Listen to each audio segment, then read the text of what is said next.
En cosmétique et grâce à la législation en vigueur, il est obligatoire de noter certaines mentions sur les produits cosmétiques, c'est ce que l'on appelle l'étiquetage. Cette vidéo est la première d'une série de vidéos à ce sujet afin de vous parler de la législation en détail avant de la mettre en pratique et de vous expliquer comment lire une étiquette. Aujourd'hui, on va donc parler des textes de loi concernant l'étiquetage. Je ne vous apprends rien en vous disant qu'en cosmétique, il existe plusieurs types de packaging. Pour contenir un produit cosmétique, on parlera de packaging primaire qui sera destiné à être directement en contact avec le produit cosmétique. Dans les textes de loi, c'est ce que l'on appelle le récipient. Le packaging secondaire, quant à lui, est un emballage non destiné à être en contact avec le produit cosmétique et dans les textes réglementaires, on parlera d'emballage. Maintenant, il est obligatoire de renseigner certaines mentions qui devront être indélébiles, facilement lisibles et visibles. Je vais alors vous détailler quelles informations sont obligatoires et sur quel packaging. Le pays d'origine, le nom ou raison sociale, le contenu nominal, la date de durabilité minimale, les précautions particulières d'emploi, le numéro de lot de fabrication ou référence et la fonction du produit doivent être obligatoirement écrites et mentionnées sur le packaging primaire et sur le packaging secondaire. La liste des ingrédients, quant à elle, ne sera mentionnée que sur le packaging secondaire, donc sur l'emballage. Une étiquette conforme a pour but d'informer et de prévenir le consommateur.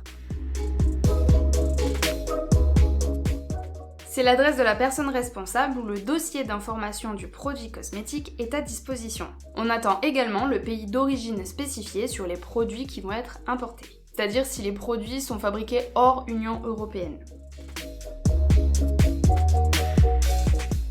On attend ici le poids ou le volume du produit cosmétique, sauf pour les emballages dont le contenu est inférieur à 5 g ou 5 ml pour les unidoses et pour les échantillons gratuits. Il existe une taille minimale des caractères à respecter pour étiqueter la quantité nominale. Ces éléments sont fournis dans l'annexe 1 de la directive 76/211/CE.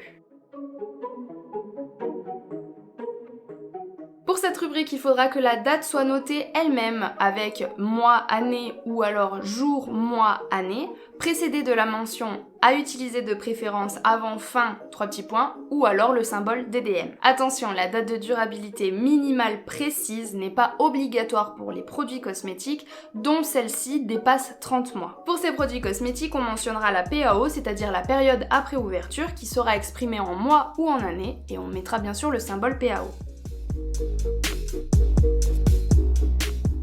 Il faudra au minimum préciser celles mentionnées dans les annexes 3 et 6. Donc ces annexes décrivent en détail les différentes matières premières qui vont être restreintes sous certaines conditions.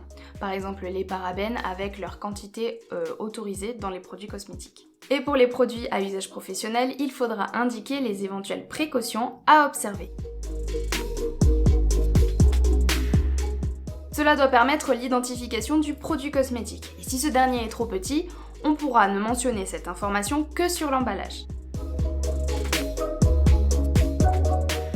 Il faudra expliquer à quoi sert ce produit cosmétique, sauf si cela ressort explicitement de sa présentation. Ça, je vous en reparlerai dans une prochaine vidéo, mais légalement, il faut que la liste soit précédée du mot ingrédients. Et ne sont pas considérés comme ingrédients les impuretés contenues dans les matières premières et les substances techniques subsidiaires utilisées dans le mélange, mais ne se retrouvant pas dans la composition du produit fini. Bon, ensuite, le reste, je vous en parlerai plus en détail dans la vidéo à ce sujet. Néanmoins, sachez qu'il existe une liste positive et une liste négative de matières premières. En fait, c'est une directive qui donne en annexe 2 la liste des matières premières interdites. C'est une liste négative, donc aucune substance faisant partie de cette liste ne peut entrer dans la composition d'un produit cosmétique. Ensuite, en annexe 3, on retrouvera les substances qui sont autorisées sous certaines conditions, portant essentiellement sur les concentrations. Ensuite, on retrouvera en annexe 4, 5 et 6, respectivement les colorants, les conservateurs et les filtres UV qui sont autorisés. Tout autre colorant, conservateur ou filtre UV est interdit. C'est le principe de la liste positive. Seules sont autorisées les substances figurant sur cette liste.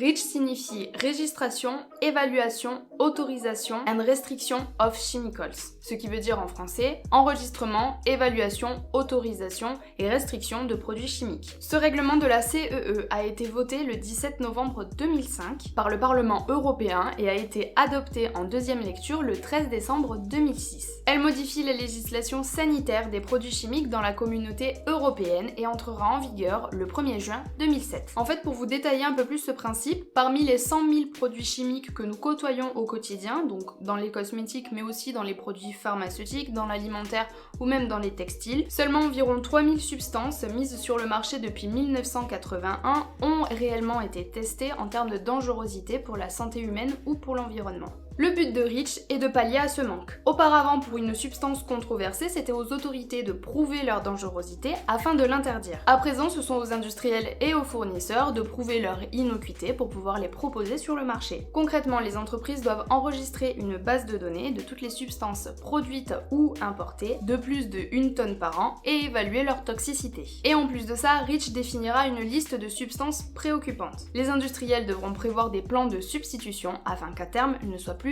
utilisés. Il y a encore plein de choses à dire sur REACH, mais je vais m'arrêter là pour aujourd'hui. J'espère que cette vidéo vous aura plu, que je vous aurai appris ou rappelé des choses, et si c'est le cas, n'hésitez pas à me le faire savoir en commentaire ou en me laissant un petit pouce en l'air. Je vous fais de très gros bisous et je vous laisse. Je vous dis à très bientôt dans une prochaine vidéo. Ciao. Monsieur Mistiti, votre cœur recommence. Hé, ma tartine grillée!